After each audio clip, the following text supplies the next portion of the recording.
Meantime, in Belgium, the whole force of Nazi blitzkrieg had stormed across its neutral borders.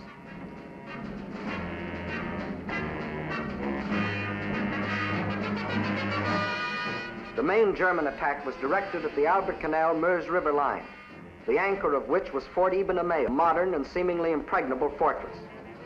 The Germans had secretly built a replica of the mighty fortress in Czechoslovakia and had rehearsed the attack until they knew every detail of the fort's construction and its every weakness. When the real attack came, it was foolproof. Parachute troops, dive bombers, flamethrowers, specially trained engineer battalions, all working together as a well-trained team.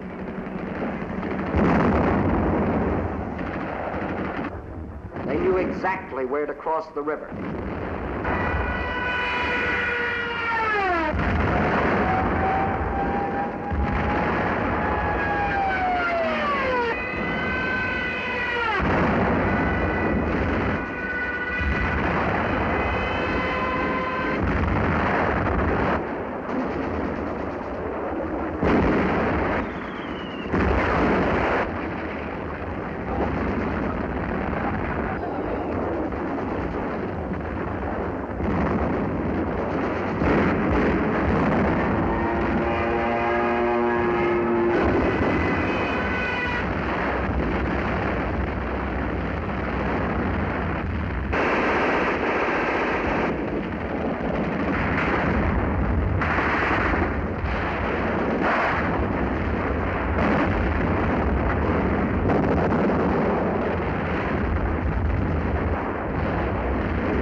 Notice that this assault engineer knows exactly where to put his high explosive charge in order to destroy the blockhouse.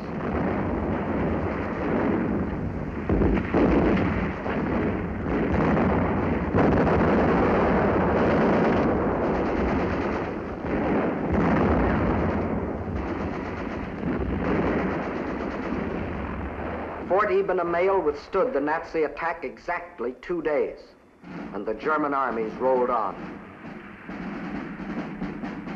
Meantime, an hour and a half after the German invasion began, Allied troops crossed the French and Belgian border to meet the advancing Germans.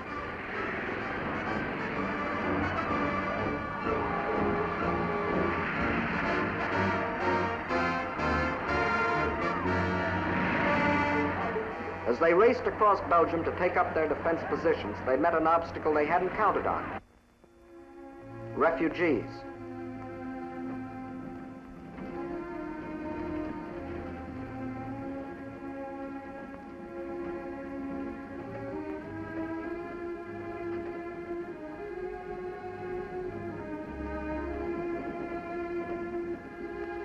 And the refugee-choked roads didn't get that way by accident.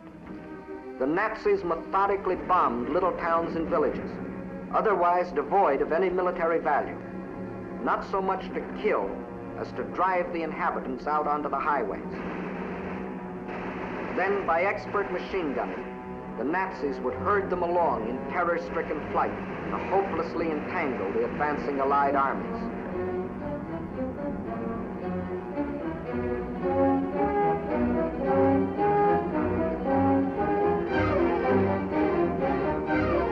Refugees used as a weapon of war, a new low in inhumanity.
No school today, the sign says. The children are otherwise occupied.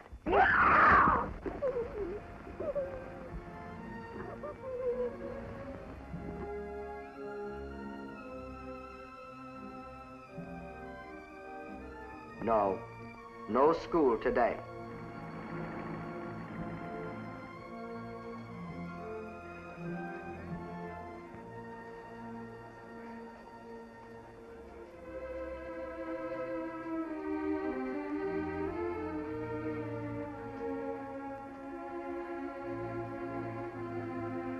Although only 6 months before, Hitler had announced, "The Reich has put forth no claim which might in any way be regarded as a threat to Belgium." The Belgians will not forget. And what about the Allies? They were convinced that the German attack on Belgium and Holland was the main thrust, and according to plan had swung their armies like a gate into Belgium. But the attack on Belgium and Holland was only a feint. The main German attack was to be centered where the Allies least expected it, through the Ardennes forest. For this decisive blow, they had secretly assembled the mightiest striking force the world had ever seen, including 45,000 armored vehicles.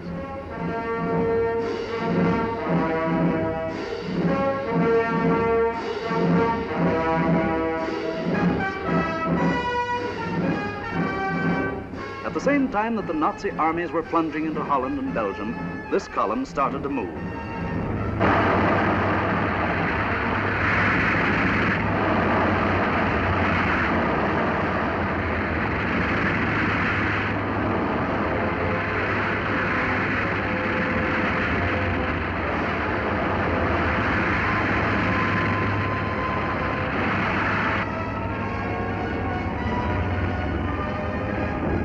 Well-trained engineer battalions went first.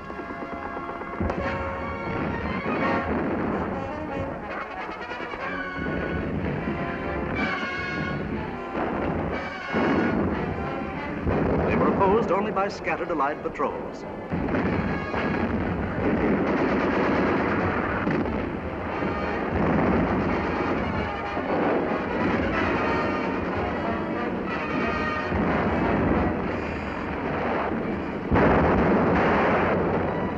They cleared pathways for the tanks to follow.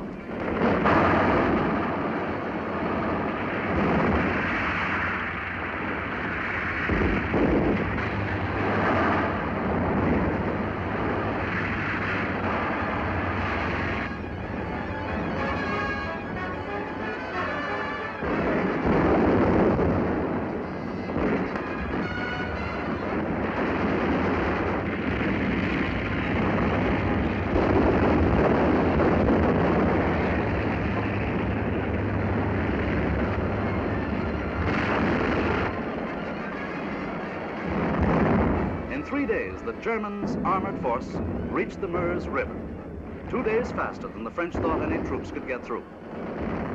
By all rules, the Germans should have paused here to bring up heavy artillery before attempting to force the river. But the Nazis had a new type of artillery, dive bombers. With them, they blasted the French positions across the Meuse.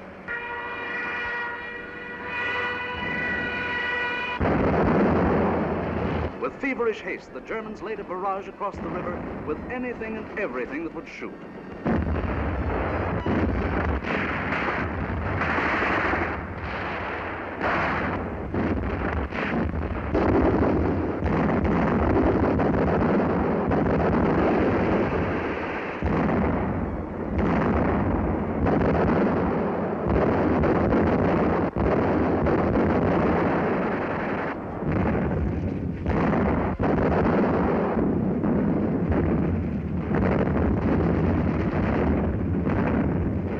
Tremendous concentration of firepower continued all through the night.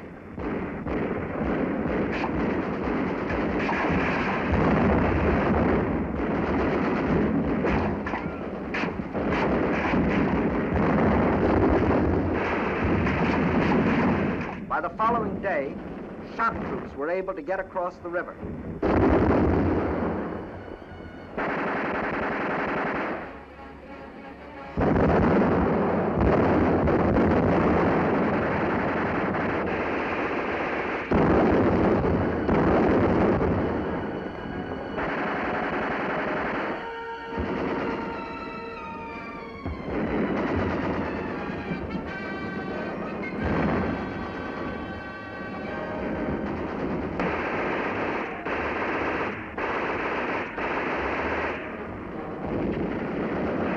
shock troops held the bridgehead until the engineers brought up pontons and built bridges.